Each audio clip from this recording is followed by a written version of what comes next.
শুনুন, আপনি বিজেপি করেন না তৃণমূল করেন এটা আমাদের দেখার কথা নয়।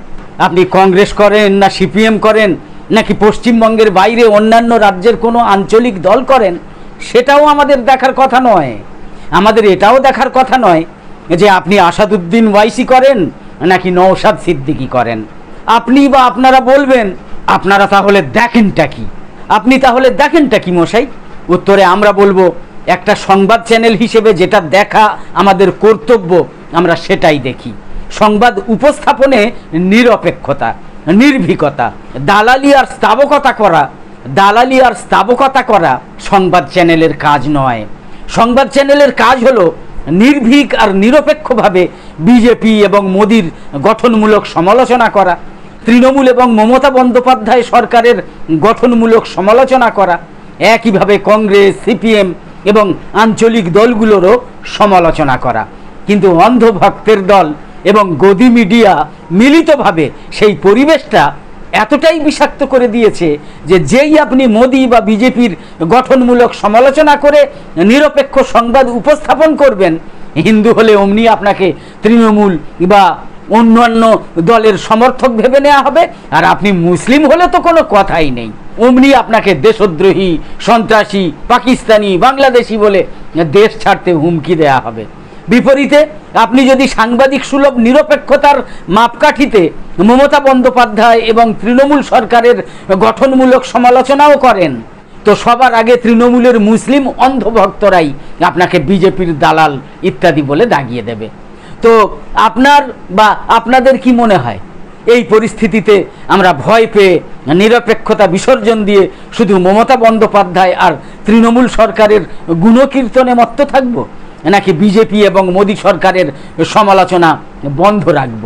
হলফ করে বলতে পারি আমরা নির্ভয়ে নিরপেক্ষভাবে মোদী মমতাকে নিয়ে, বিজেপি তৃণমূলকে নিয়ে এবং আর সমস্ত রাজনৈতিক দল ও নেতানেত্রীদের নিয়ে গঠনমূলক সমালোচনা নির্ভর খবর, প্রতিবেদন ইত্যাদি করেই যাব।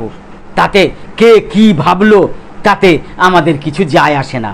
আজ বিজেপি বা নরেন্দ্র মোদীকে নিয়ে বললে কাল হয়তো তৃণমূল বা মমতাকে নিয়ে বলবো, পরশু হয়তো কংগ্রেস বা সিপিএমকে নিয়ে, কিংবা তার পরের দিন হয়তো নওশাদ সিদ্দিকী, রুহুল আমিন ভাইজান, মোহাম্মদ কামরুজ্জামান বা আসাদুদ্দিন ওয়াইসিকে নিয়েও বলবো। এই ধারাবাহিকতা কিন্তু চলতেই থাকবে। আপনার সমালোচনা আমাকে রুখতে পারবে না। আজ যেমন প্রধানমন্ত্রীর দপ্তর নিয়ে বলবো, এ কেমন প্রধানমন্ত্রীর দপ্তর রে বাবা? আরজি করে তরুণী চিকিৎসকের দলবদ্ধ ধর্ষণ এবং খুনের ঘটনার পর 9 মাস কেটে গিয়েছে। একমাত্র সন্তানকে হারিয়ে বাবা মা আজও ন্যায় বিচারের প্রত্যাশায় সরকার তথা রাষ্ট্রের দরজায় দরজায় ঘুরে বেড়াচ্ছেন। রাজ্য পুলিশের উপর থেকে আস্থা হারিয়েছে বহুকাল আগেই। এখন দেখা যাচ্ছে কেন্দ্রীয় তদন্ত সংস্থা সিবিআইও একই পথের পথিক। রাজ্য পুলিশের দ্বারা ন্যূনতম কোনো তদন্ত হবে না এটা জানাই ছিল, কারণ তারা একেবারে শুরু থেকেই ধর্ষক, খুনি সহ গোটা ষড়যন্ত্রকারী চক্রকে ধরার বদলে যাবতীয় তথ্য প্রমাণ চিরতরে ধ্বংস করে দেবার কাজেই সবচেয়ে বেশি দক্ষতা এবং তৎপরতা দেখিয়েছে। অর্থাৎ অপরাধীদের ধরা, কঠোরতম সাজা নিশ্চিত করার জন্য নিশ্চিদ্র তদন্তের মাধ্যমে সমস্ত ধরনের তথ্য প্রমাণ হাজির করার দায় তারা কোনোভাবেই নেয়নি। শাসক নির্দেশে তারা উল্টো পথেই হেঁটেছে। অতএব কোনোদিন অভয়াকে ন্যায় বিচার দেবে না এটা অভয়ার বাবা মায়ের মতো গোটা বঙ্গবাসী হাড়ে হাড়ে অনুভব করেছেন। কিন্তু তাই বলে সিবিআইও সেই পথে বিশ্বাসঘাতকতা করবে? আপনারা জানেন যে সিবিআই সরাসরি প্রধানমন্ত্রীর দপ্তরের অধীন। উচ্চ আদালত রাজ্য পুলিশে আস্থা হারিয়ে ভরসা করেছিল সিবিআইয়ের উপর। এখন দেখা যাচ্ছে রাজ্য পুলিশ আর সিবিআইয়ের মধ্যে বিশেষ কোনো পার্থক্যই নেই, যেন মুদ্রার এপিটোপিট, ঘুঁটের এপিটোপিট। দেশের সর্বশ্রেষ্ঠ তদন্তকারী সংস্থা 9 মাস ধরে তদন্ত চালিয়ে অশ্বডিম্বও প্রসব করতে পারেনি।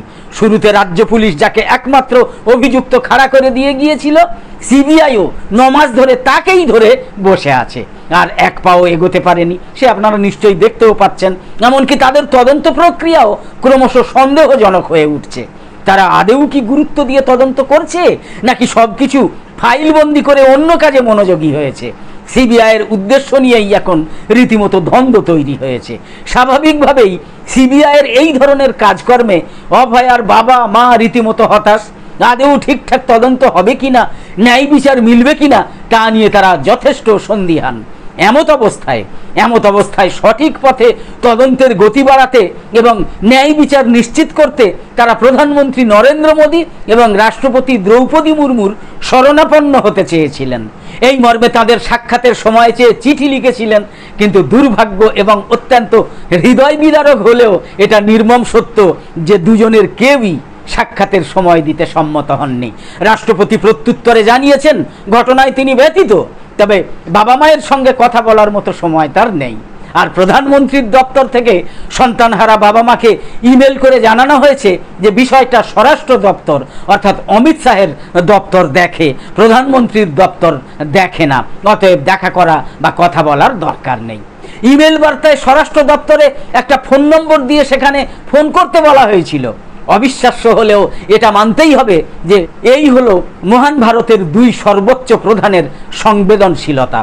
ময়ূরকে দানা খাওয়াতে বা গরুকে ঘাস খাওয়াতে তাদের সময়ের অভাব হয় না, কিন্তু সরকারি হাসপাতালে কর্মরত অবস্থায় দলবদ্ধ ধর্ষণের পর খুন হওয়া চিকিৎসক তরুণীর অসহায় বাবা মায়ের সঙ্গে দুদণ্ড কথা বলার মানবিকতাই নেই।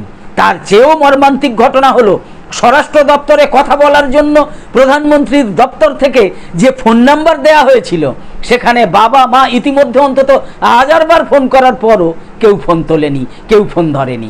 প্রধানমন্ত্রীর দপ্তর থেকে সত্যিকারের ফোন নাম্বার দেয়া হয়েছিল তো, নাকি রসিকতা করা হয়েছিল?